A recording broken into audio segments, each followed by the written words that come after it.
It's the most wonderful time of the year. Now, I know what you're thinking. Christmas usually. But in our business, in our space, it's a little bit different. It's different because all of a sudden, all that hard work we've done over the year before and this year, our life gets so much easier because all of a sudden, out of the woodworks, people start figuring out tax implications and needs and are figuring out places to place their money. And I work less and I got a lot more output. And for that, we thank you, the people listening to this show, and all of our investors. I just love this time of year, don't you? So what does that mean for someone that doesn't understand? How can someone get tax benefits from investing in real estate? Yes, yes, yes, yes. I thought you might ask that. So, we accelerate the depreciation scheduling through bonus depreciation, which can help offset capital gains and other things of that nature as well. You want to add a little more color to that?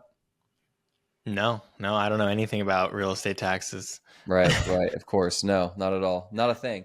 But in all seriousness, folks, welcome to the Lone Star Capital Podcast, episode 74. 74 of these we've done them. Only missed 2 weeks in about 2 years almost. Very thrilled to be here to go over a fun agenda today. But on a serious note, as I mentioned, it is a very wonderful time of year. Things are slowing down. People get a better scope as to their tax implications, things of that nature. So, if you're a fund manager and you know people that have got a tax issue, a tax liability, okay, reach out to me. You know the email, I'll give it to you at the end. If you're a passive investor who has potential tax needs or tax and implications, you're looking to invest your money to get a great return and maybe solve some of your problems, message me. And if you're looking to learn more about us, just generally speaking, please message me. Okay. There is so much we can discuss in a lot of ways where we can create, mutual wins. We just had a very big or several wins actually this week with people who, are finding out how we can help them. And it feels really awesome to all tie it together. So very grateful to those people. You know who you are. And if you're kind of on the fence, please reach out to us. We've got a couple deals, really a deal and a half kind of that we're raising for right now. So if you have any questions about what we have availability in, please let us know. And funny enough, the closer we get to the end of the year, this space really does fill up very quickly. People kind of all of a sudden get serious and focus on this till they'll be at better end. They procrastinate on a bit. I too am similar to that, not in my investing, of course, but other little personal needs. So if you're a investor, if you're a fund manager, if you have people that are looking to place capital for things we can help them with, please reach out to myself.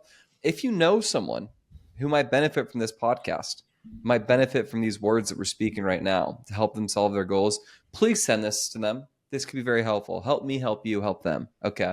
But with that said, please email me, CRAIG, Craig at lscre.com. We're plugging right away to start the show. Sorry, not sorry. And then in addition to that, we're hosting a world-class event, an absolutely world-class event at a very prestigious club, very prestigious city of Menlo Park, California, on December 18th, 5 to 9 p.m. Come one, come all, if you're qualified to this event. If you're interested in that, you think you're a good fit, if you're looking to potentially bring capital our way, if you're looking to potentially 1031 exchange equity into our deal via the tenancy in common tick structure, if you're a passive investor, you name it, please come. We would love to shake your hand, meet you in person, interact with our investors, things of that nature. You will not be disappointed. And then also, Rob, are you giving a speech? Are you giving some words, some wise words? Yeah, I'll be covering a recap of Lone Star's highs and lows of 2024 and our outlook on 2025. Incredible. So there you have it. This will be high value for you. Once more, if you're an investor, fund manager, looking to learn more about us, that's a great event to meet us in person at. I think we already have over 100 RSVPs at this point, and we're going to keep it going. So we want everyone there who's a qualified fit. So come one, come all. That said, getting into the agenda for the show today, we're going to start with I believe is it the inflation report, but kind of the information that the, data drivers, those who set interest rates, look at and look into. And there was a big release about a week ago, as we're recording today, on, gosh, what was that? Was that the Wednesday before Thanksgiving? So roughly maybe on November 27th, a big data dump got delivered to us. So let's go through what those items are and what that means for you, just generally speaking. And then as for you as the investor, and what this looks like for future, rate cuts and things of that nature. So without further ado, Rob, either share a screen or go through some of the core pieces of information that we need to dissect here. Yeah. So there's obviously a million data points that are always coming out about the economy. So some of the data points that came out last week were the durable goods orders month over month. And I'm not an expert in this piece of information, but from the name of it, I can understand that it's basically something to do with people placing orders for some sort of manufacturing or input goods. And so that would be an indication of businesses spending, consumers spending, buying stuff. And that is what grows our economy. So that came in well below expectations. So companies are buying less stuff, people are buying less stuff, or at least that's what this individual data point mentions. There's a conflicting data point that personal income is up 0.6% versus the 0.3% expectation. So that's inflation right there. That is people's personal incomes going up, which is great, right? I mean, it's good for people to be making more money. So personal spending came in at 0.4% as expected. So it's not uniform data, but I would say most of it is deflationary, right? The durable goods orders coming in below expectation. GDP came in at 3.5% below, which is below the 3.7% expectation. So what moves the market is when things happen that it's non-consensus, right? If the market expects one thing and gets another, that's going to cause a move.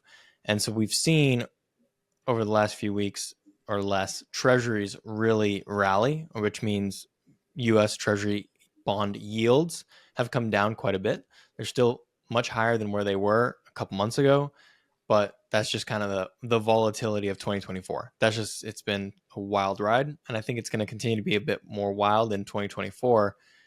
So we'll see what happens. But looking ahead, Q4 is not over yet, but the forecasts from the Atlanta Fed, New York Fed, Bloomberg, St. Louis Fed, and then Bachman, which I'm not familiar with what that is, but all of those forecasts for Q4 GDP are mostly in the ones, and the Atlanta one is the highest one by far at 2.7. That's a big drop off from Q3 GDP of 3.5%. So that's in line with my belief and kind of the trends we've been talking about with the economy is cooling down, it's slowing, and whether the Fed cuts or raises, it's not going to impact the immediate preceding quarters because there's a lag effect with cuts, right? So I think people kind of get hyped up about, are we going to cut? Is there not going to be a cut? And the Fed does operate rather kind of based on near-term data and near-term sentiment, but the effects of those cuts takes 12 to 18 months. So the Fed really can't do anything to stop this train from slowing down. And so I think we're going to see GDP for Q4 slow down materially and perhaps even continue to slow into Q1. I also don't think the Trump administration can do a ton to kind of grow and get GDP going like crazy. Maybe it has a bit of an effect, but I think we need to see a slowdown. So long story short, with everything coming in kind of pretty much as expected, if not a little bit below expectation, I think it, for the most part, seals the deal that the Fed will cut rates December 18, and we'll probably, based on data coming out in January, we'll probably see a January cut as well. So what does that mean for our deals from an existing investor base today? With likely, this information coming out, wages going up, generally pretty good. Obviously, most of our deals and actually our rents are restricted to, average median income, which, obviously nationwide, 3%. I would like to think Houston, being a more robust and dynamic city than the average American city, it might be more than 3%, which means we can increase rents there. But what does this data mean for our existing deals? And then looking forward, what does this mean if you're looking to place money, perhaps in the new year, or if you're on the fence right now to place some dollars in 2024? How do you interpret this?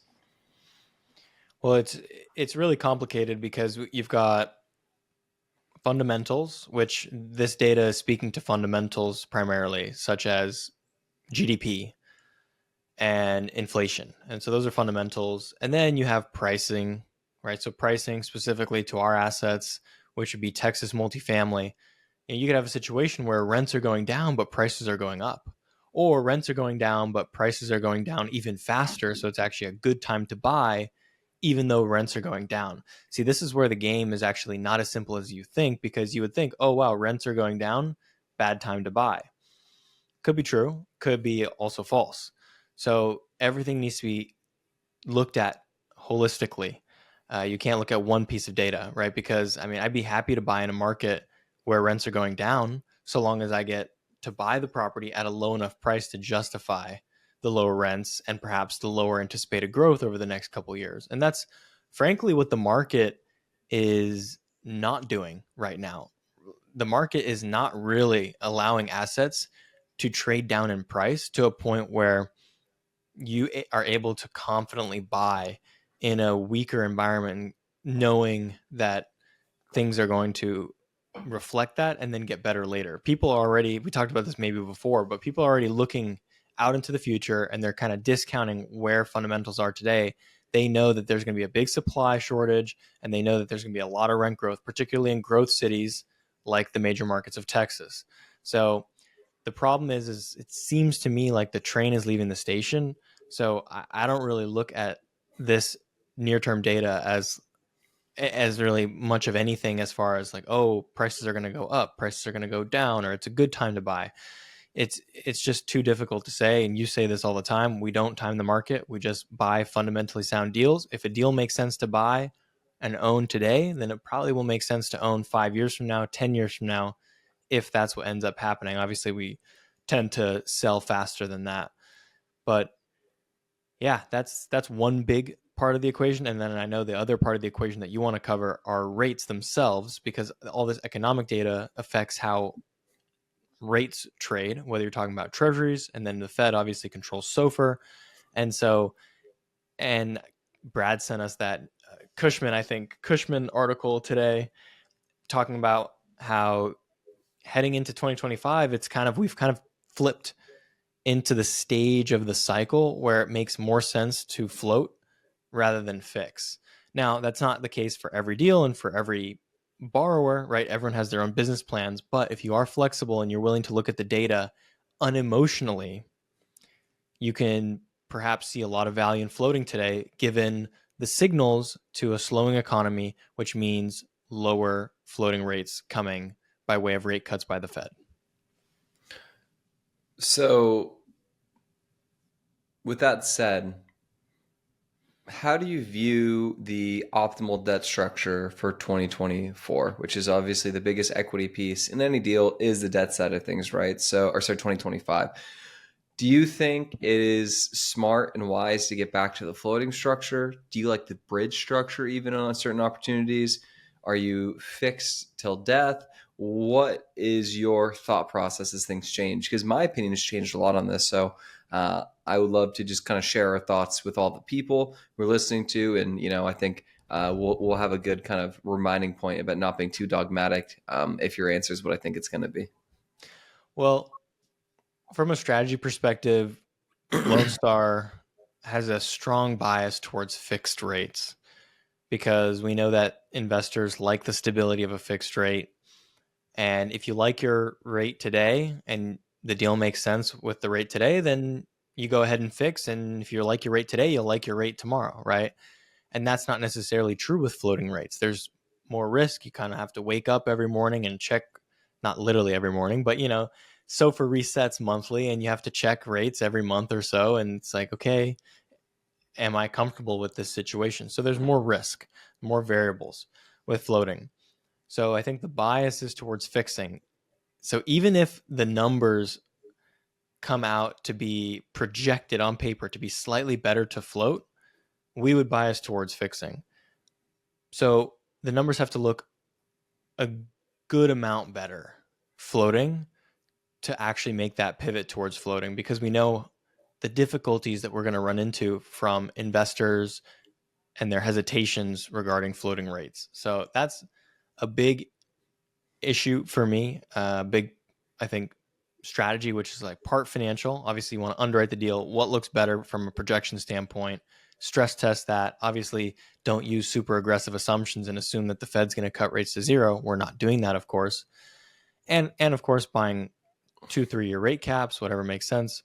But yeah, evaluating those two options from a financial standpoint, but then also looking at it from a strategy and from a non-financial, from an emotional standpoint, and think about that as well. Yeah, I also think that there's almost a too much of a, one way or another, too much of a all or nothing, dramatic side one way to the other, because quite frankly, we don't know. But I think more people are more on the know on the floating side of things because they unfortunately were on the wrong side of a trade. They maybe were in a bridge structure. They, basically just didn't invest well and the market was not on their side. But historically speaking, floating through the numbers, as our colleague in the space, as you guess you could say, Neil Balwis, says, always float. So although I don't really agree with all of his takes, I actually don't think he's entirely wrong on that subject. But with that said, I think too many people in the market right now are too biased against it when it's actually times right now where the value at this point of the cycle, if you've got strong conviction that the market and rates are going to go down, well, this is the exact time you want to float. You get the early prepayment penalty, and your cash on cash is not going to get fixed, or your cash on cash could drastically improve if SOFR kind of floats down and rates, Feds keep cutting, which I kind of think that's going to be the case. Therefore, I've got more conviction that it'll either stay around here or kind of keep going down. So that's kind of my 2 cents on that one. I think that ultimately there's too much recency bias against floating for good reason in many respects, but we have to contextualize it. A lot of our investors have been asking or saying, well, why are you floating right now? And hey, I don't want to do this. And then, we say, well, actually, here's where it went wrong before. A lot of the times it was, projecting wrong on the floating long term. When it was the rates are super low, that was the time you're supposed to fix. So right now, though, things kind of go down, the market gets too hot, then rates go up. So at this point right now, I think if you're getting it cyclical with it, you float right now until you have a full cycle in this deal, and then you put it into a 7 or 10 year fixed rate debt term on the next go around where you can weather whatever it may be. Yeah, so there's two big points. One you made, which is recency bias and the fact that people floated deals, and I don't want to go all into all the reasons why, but people floated on deals a few years ago and then rates went up a lot. And that's why they got burned, so to speak, on floating rates. And now they're saying, oh, I'll never float again. But the thing is rates went from low to high, and now they're high. And so this is the time to float when they're high to go and then float them down. And then, like you said, when rates are low, that's the time to fix. And that way, when rates rise, you're not getting hurt by that. Obviously, it's a lot easier said than done, but it's very unrealistic that rates went from low to high. You got burned. And now, if you float again, rates are going to go from high to higher and you're going to get burned again. Right. That's very, very unlikely, if not impossible. And historically speaking, well, so also the reason why people got burned on those floating rate scenarios of a few years ago isn't just because rates went up, because everyone knew rates were going to go up at some point. Everyone knew that rates were really low and that they had to go up at some point. The thing is they went up a lot faster and a lot more than anyone really expected. And that's the thing. When things happen that go against market consensus, that go against expectation, that's when things get dicey. And the funny thing about that is, if you look at the cycles, the market historically actually under expects how much rates are going to move. So when the rates are low, the market misses as far as how much rates go up and how quickly. So maybe people should have known, hey, the market's projecting X, but usually it goes up faster than that. So we should actually look at that. But the same is true on the way down. The market actually under expects how much rates fall in a falling rate environment. And so we are in a falling rate environment. Obviously, the Fed has already kicked off the cutting cycle in September with a 50 basis point cut. The economic data like GDP, like inflation, all that is coming in down and down and down. So that's in line with a easing cycle. and the market under expects. Right now, the market's saying, yeah, the Fed's going to cut, and SOFR will probably bottom out at around 3.7% or something like that. But I just don't. But again, the market's probably going to be wrong, and the Fed will probably cut more than that, and that's going to just be non-consensus. So obviously, you want to float when you can benefit from the non-consensus outcome, and then you want to fix to hedge against the non-consensus outcome on the upside. So that is the reality that we're in. The other really big point and kind of like red pilling point, if you will, about the market today is where cap rates are. Cap rates can change. Prices aren't they're not set in stone. But today, you have Dallas, one of the best markets in the country. Dallas always leads the way because it has such a robust economy, diverse job market, so much population growth. I mean, like the whole country's job growth is almost just made up like in a third by Dallas and Houston, right? So there's so much action in these markets. So they're the first movers. They're the ones that are the last in the recession and first out, right? They're the best performers. And because of that, they trade at the tightest cap rates. So Dallas today, we're already seeing cap rates in the fours, right? As tight as 4.25 for top product. If you are let's say, like you said, being dogmatic or being very close-minded, and you're just a fixed rate borrower come hell or high water, well, you're talking about the 10-year treasury being 4.2 today, let's say. 4.2, just to be rough with it, call it a 1.8% lender spread. You're talking about borrowing a 6% rate today. So if you're trying to buy top product, okay, fine. If you're buying like really good real estate in Dallas and lower leverage, you could probably get a 5.5% rate instead of 6. Okay, fine, 5.5%. But if you're buying a 4.25 cap and financing it at 5.5, that's super negative leverage. And frankly, a lot of people aren't signing up for that right now. So what does that tell you? Because deals are still getting done. So what it tells you is that the people that are buying today are floating because they believe that a couple things. They're willing to pay a low cap today because they believe in growth in the future. And they believe that fixed rates today are oversold and they're not the real legit rates that are here to stay. And they think if they float, they can actually outperform what is today or like a short-term kind of pop in long-term fixed rates. So that, I think you're just seeing it in the data and seeing what I don't necessarily want to call it the smart money, because just because someone's buying a deal right now doesn't make them smart. But the people that are active in the market right now are making an explicit bet of basically saying, yeah, I think that rents are going to grow above consensus or above, long-term trend. And then also short rates are going to float down. What does this mean for our strategy as we go forward in 2025? Great question. For Lone Star Capital, like we said, we have a bias towards fixed rates, and the majority of our portfolio is fixed rate. So all this volatility that's been happening all year hasn't affected our deals whatsoever because we have a fixed interest rate on the majority of our deals. So every month we know what our interest rate is and we're able to have positive cash flow after paying that debt service, right? We have a few deals that are floating. So those deals will benefit as the Fed continues to cut rates. And then as far as acquisitions, we'll be just looking at a case by case basis because that's just how volatile treasuries are, where and you obviously have seen it. We've been really lucky all 2024 that when it just so happens time for us to rate lock a fixed rate, rates have been dipped low and then we lock the rate and then rates go up again. So we've just been super lucky buying and structuring really amazing deals in 2024. It's like we just are so lucky and are so blessed on the way those deals have worked out. And even some other ways that we're really lucky that, we can share with our investors off camera, of course.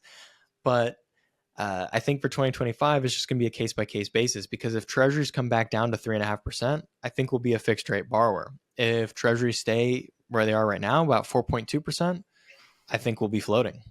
So let's kind of think about this perspective and also real quick before I get into my kind of scenario here and kind of either or either, kind of but situation. But For those who don't know, investors specifically, I think one of the most frequently asked questions I get from or even our fund of fund, capital allocator friends, or even our investors is, hey, did you rate lock? Because they'll see treasuries are lower on a certain day, and we might just be 2 months into the deal with, a month left before closing, or excuse me, a situation where, hey, what's going on? Did you rate lock? Did you do this? Did you do that? And the answer is no, you do that basically the week of. So there's many reasons why that's the case, but the beautiful thing about floating rate debt is it doesn't matter where the treasury market is. It's all based on SOFR plus something, right? So that is some of the beauty from the kind of conversation is, well, what does it look like if, when, either, or, right? So we don't need to kind of hold our breath,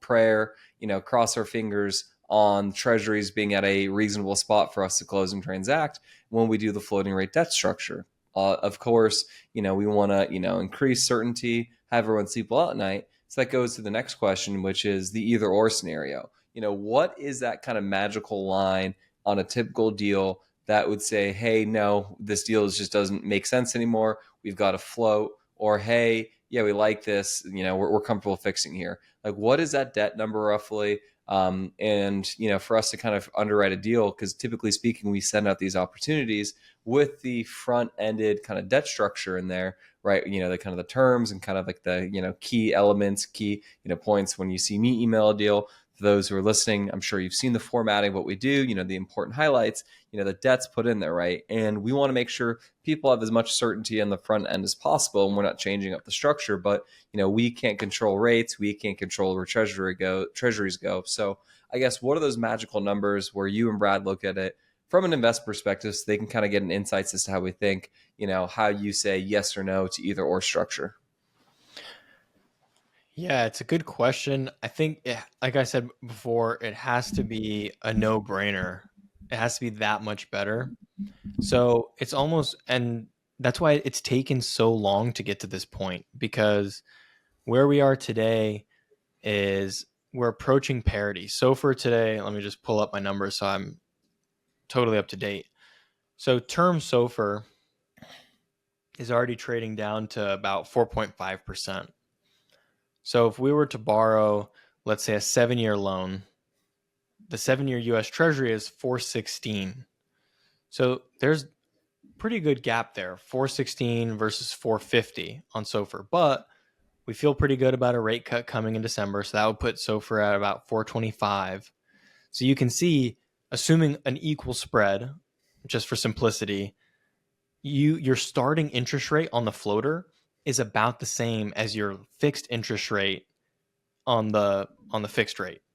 Okay. So basically, if you believe that we are in an easing cycle and that the Fed is going to be cutting rates over time over the next year or two, and you have a starting rate that is about the same as the fixed rate today, then why wouldn't you just float and get the potential benefit of the easing cycle rather than just fixing and then that's it? Like, you're stuck. Like, you've got your fixed rate, it's where it's at today, and that's it for the whole loan term.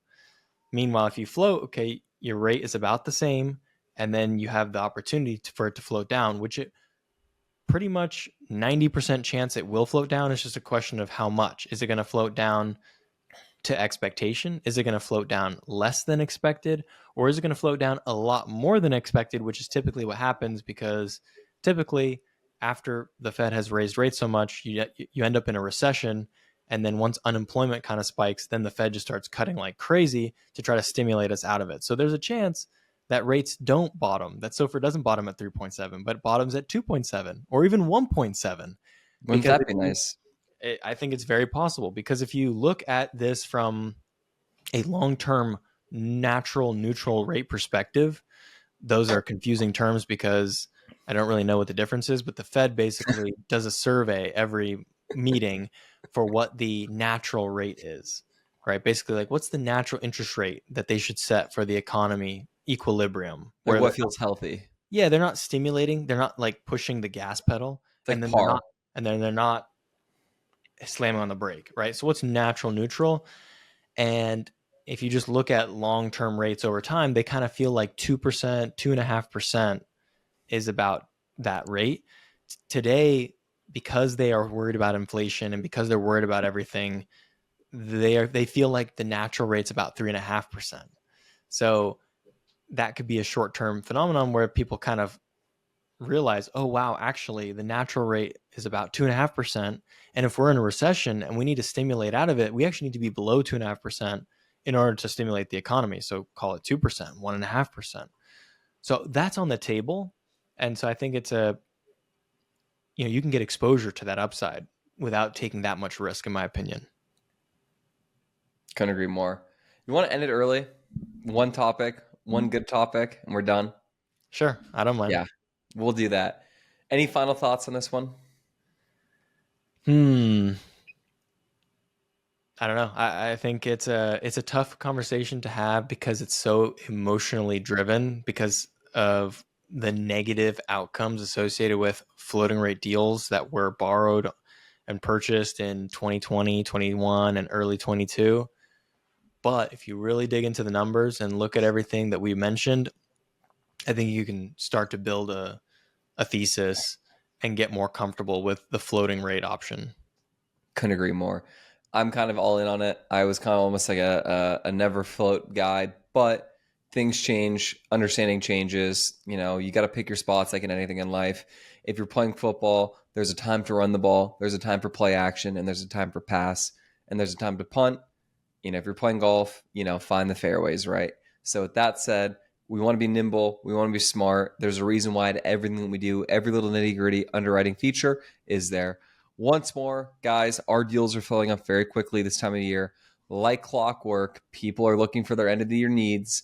If you are interested in investing, I'm telling you right now, reach out to me before it gets full because I think we're almost 100% full on every deal for this year. I know. Sorry, we don't have a new one to share with you right now. That'll be a 2025 goal. It's very Uh, sad. it's It's very very sad. sad. I'm sad. You're sad. We're all sad. But this is truly the most wonderful time of the year. And also, soon, not too far away, we're going to be recapping the year. A little teaser here for you. Recapping the year, the 2024 Lone Star Annual Letter. I just read it. It's lovely. It's glorious. A lot's changed this year. When can people be anticipating that to be released, that newsletter? Okay, so this is what we're gonna do. We gave everyone a recap of the 2023 annual letter last True. show. I hope everyone enjoyed that. What we're gonna do is we've got still basically all of December left. We're gonna be finalizing, editing, and publishing the 2024 annual letter, and that is going to be released in the January newsletter. And I'll tell you exactly when that's going to be released. So that will be January because I want to actually, and the reason why I bring this up is I want to make sure that we can sync up our podcast where we kind of review the year, review the newsletter when that can be released. Maybe we kind of talk through it and that can be sent out on that newsletter for the podcast section that we kind of do usually. Yeah, that's exactly what we're going to do. So what we'll do is for the January newsletter, which is going to go out January 7, we'll include the annual letter in that newsletter, and we'll have recorded a podcast which will actually go live on January 6th, Monday. So we'll have in that email, we'll have both the video version. So if you want to kind of follow along, and we'll walk through and add all the color to the letter, and then obviously you can read the letter as well. So all that will be available. So you and I need to record that podcast, pretty much call it J6? well, it has to be live J6, so it needs to be needs to be recorded January 2nd at the latest. January 6th. Yeah. It'll be there. Yeah. Excellent. Well, that said, the email is craig@lscre.com. Should you have any questions, this will be a very good episode in January 6th. I also think that are we going to put like the all in podcast, like the teasers, like, looking back at the year, looking back at this, that, and then projecting forward to 2025 and do our predictions? Will that in fact be inclusive in that? Will that all be one go? That might be a very good, maybe it's we're both smoking a cigar and we have a glass of wine or whiskey, something like that, and we really unpack. That kind of sounds like a good idea. That sounds like a great. I might be. You know what? I might be doing that from Bandon Dunes, Oregon. I might be. I might be doing that. I might be.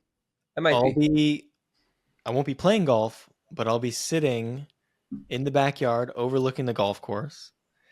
I can set up the camera, I can set up a cigar, we can record, and we can Where will you cover be? San Diego. Who will you be with? Well, I'm going to be with my family. Well, anything more specifically than that? uh, I don't know. I guess we can let everyone know that I'm now officially engaged. So if you are in our Lone Star Capital inner circle of investors and partners, then you got the cool message and the pictures and such. If you're not in the Lone Star inner circle, sorry. Maybe get on Craig's good side and you can get into the inner circle. You might be able to get in. Yeah. So Comes anyway, with capital requirements. It's a very expensive inner circle, but it is very expensive come inner one, circle. come all. I'm biased, and I'm biased towards green. So, but yeah, I mean, we definitely want to spend an episode forecasting 25, talking about our personal goals, talking about the business goals, and really giving 2025 a full preview rather than just kind of like, oh yeah, we want to buy 250 million, right? Yeah, we'll tactfully go every step along the way and things of that nature. It's gonna be very exciting. It's gonna be very nutrient dense. The I turn need of the for year that is one. always very exciting. Yeah, I think for that one, I kind of want a cigar. I kind of want maybe like a glass of wine, and we can kind of go through it. That kind of sounds like the vibe. That to me sounds like what it needs to be. Okay. All right. Well, congratulations on getting engaged. I just had to make you say it because you know why? Because being a married man's good for business. It's really good for business, and business is booming. Thank you everyone for being here. Peace.